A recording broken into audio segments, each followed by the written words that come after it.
అనంతపురం జిల్లా బ్రహ్మసముద్రంలో 108 అంబులెన్స్ ప్రమాదానికి గురైంది. గర్భిణిని ఆసుపత్రికి తరలిస్తుండగా స్టీరింగ్ రాడ్ కట్ అయ్యి అంబులెన్స్ అదుపు తప్పి రోడ్డు పక్కనున్న గుంతలోకి దూసుకెళ్లింది. ఈ ఘటనలో గర్భిణికి గాయాలు కాగా ప్రమాదం నుంచి అంబులెన్స్ సిబ్బంది స్వల్ప గాయాలతో బయటపడ్డారు. ఘటనపై సంబంధిత అధికారులు వివరాలు సేకరిస్తున్నారు.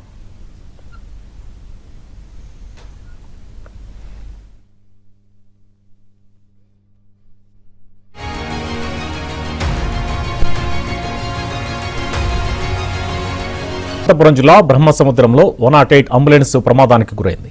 గర్భిణిని ఆసుపత్రికి తరలిస్తుండగా స్టీరింగ్ రాడ్ కట్ అయ్యి అంబులెన్స్ అదుపు తప్పి రోడ్డు పక్కనున్న గుంతలోకి దూసుకెళ్లింది. ఈ ఘటనలో గర్భిణికి గాయాలు కాగా ప్రమాదం నుంచి అంబులెన్స్ సిబ్బంది స్వల్ప గాయాలతో బయటపడ్డారు. ఘటనపై సంబంధిత అధికారులు వివరాలు సేకరిస్తున్నారు.